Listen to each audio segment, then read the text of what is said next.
Hi, my name is Maria Mosquera, and today I will be talking about why is it important that the world never forgets the dates Noviembre 6 y 7.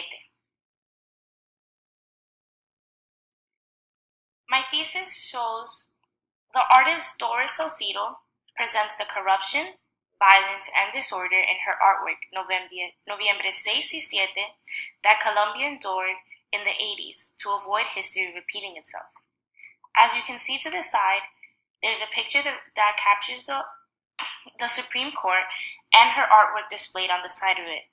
You can also see how the people are walking by casually, some are looking up, some are engaging themselves with the artwork, while others just stop by and take a quick picture and move along.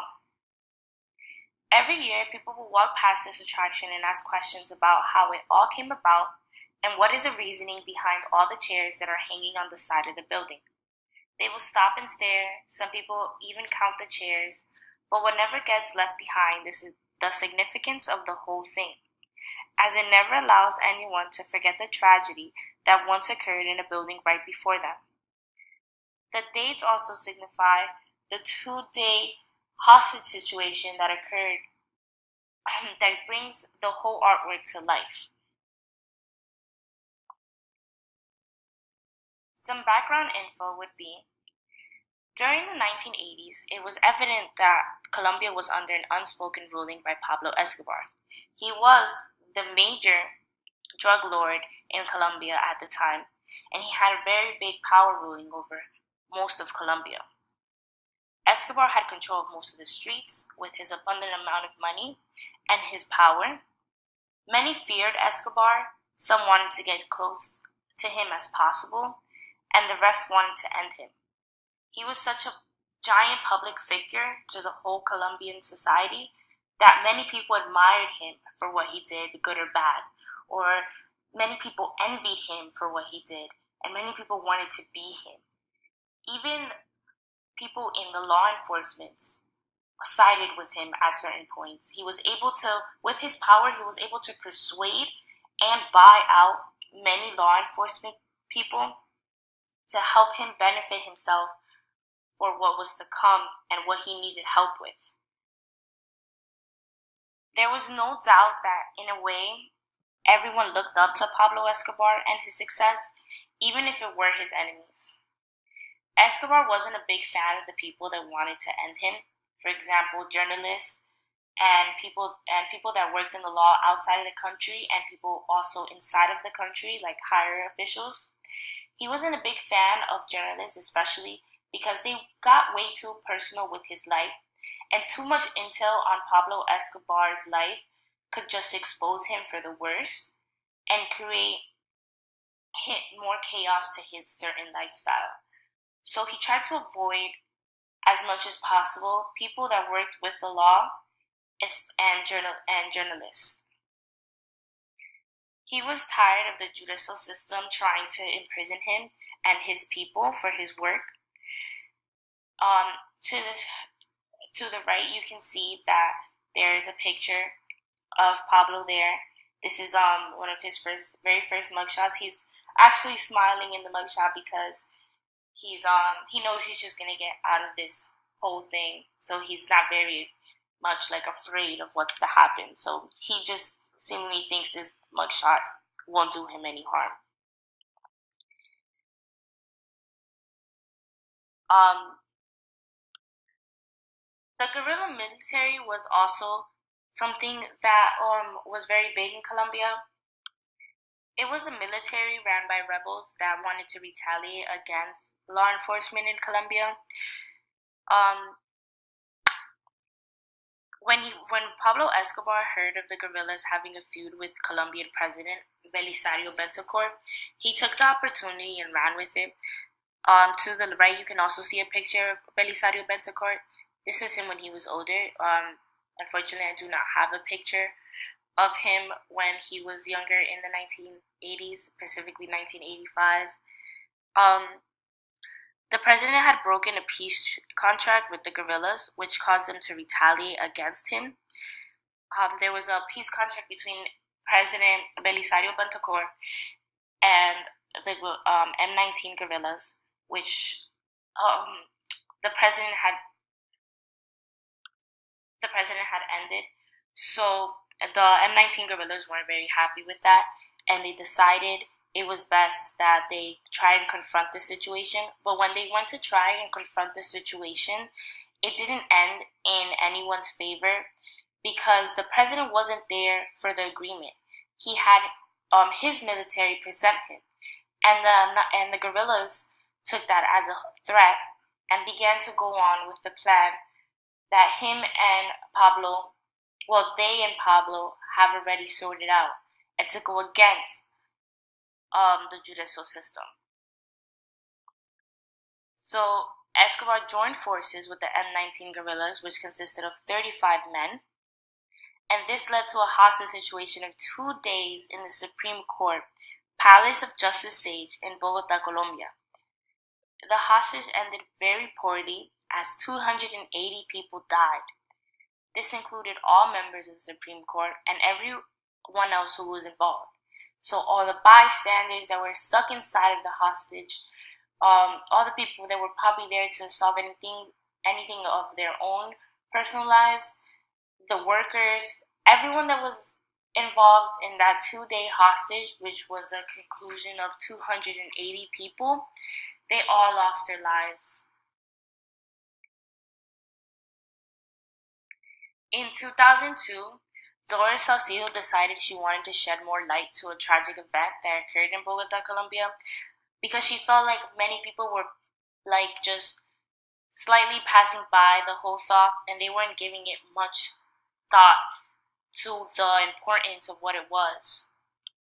So she thought of a way that would bring this tragic event from history back into the present and give it life so more people can actually learn from this and not allow history to repeat itself.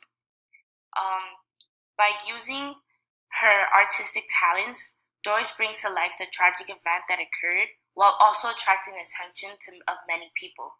Because it's evident that people are going to walk past there and they're going to see all these chairs staggered around and on top of each other and hanging from the side of a building, that they're going to want to ask questions. They're going to want to know why those chairs are there. They're going to want to know the significance of it all.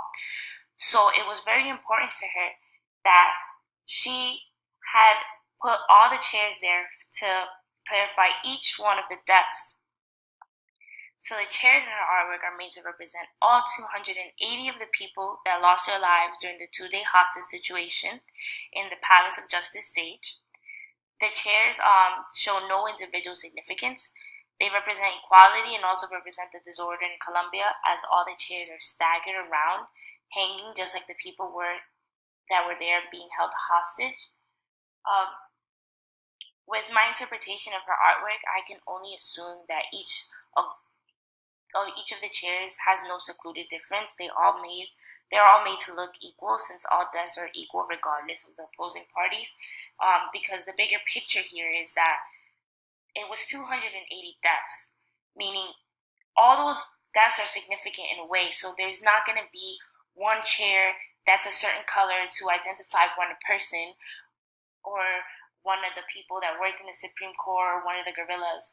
All the chairs are the exact same color, and they almost all range in the exact same size, because as a union they all fell together, and it's all one death. It isn't one death just to signify another. It is one death. It is one death as a whole. So signaling out each death wouldn't bring a purpose to what she was trying to get at. She was just trying to get at the fact that this whole event as a whole was tragic, not just one particular life that ended that day. For memorial significance, the subtle artwork takes a toll on many, as it never allows people to forget its significance. By presenting all 280 chairs, it overwhelmingly brings forth the excessive amount of deaths that occurred only in one place under one roof. There have been many deaths due to the corruption in Colombia. By representing them, and bringing them to light, it allows people to empathize on the tragedies in hopes that no one finds it within themselves to ever cause this disorder amongst the people of society. Educating the people of the disorder in Colombia is the first step of stopping history from repeating itself, as it allows people to learn more of the country by bringing the information to them. It's not like you're depending on people from outside to just pick up a book or do a Google search and find out about this, because then it would never happen. But physically walking past this and seeing it, you're going to ask questions and you're going to want to know why this is there and what's the significance to all the chairs. And you're going to learn more of the history of Colombia, and it's just going to lead into knowing more and more about the Colombian history and how to prevent it in the nearby future, which was what Doris Salcido was trying to get at when she was presenting the artwork and giving it with no subtle imprint of words. She just used her mind and the sculptures of the chairs so people know what was going on and what it represented. Some additional input. To conclude, it is evident that the tragedy of the Palace of Justice Sage exposed Colombia's powerless structure, because it just showed all the chaos and all the things that was going on in Colombia and how that was very destructive to the society. It brought to light the fall in its unity of the country and how overpowered the judicial system was. The 11 Supreme Court members that fatally lost their lives due to one break in a contract by the guerrillas, who took the defeat into their own matter and strive for vengeance. While the president refused to compromise the issues that could have potentially ended the tragedy with enough time to avoid the significant amount of death, but instead he avoided contact with the public within those days and allowed the hostage situation to take place. If he would have just simply found agreement with the guerrillas, then this could have all been avoided. But instead, the president decided to sit back and allow the hostage situation to go on for 2 days until he formed an attack and completely ended it. But I personally feel if he were to just own up and face the guerrillas the day of, many things would not have went as they had happened. The guerrillas would have not had felt a threat, and I don't think they would have took the levels of extreme that they did.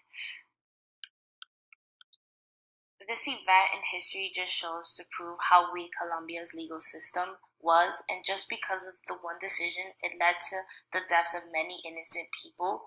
It is important to look at this situation as a community each year when it's displayed and learn from it, so the overwhelming thought of what was Colombia never repeats itself.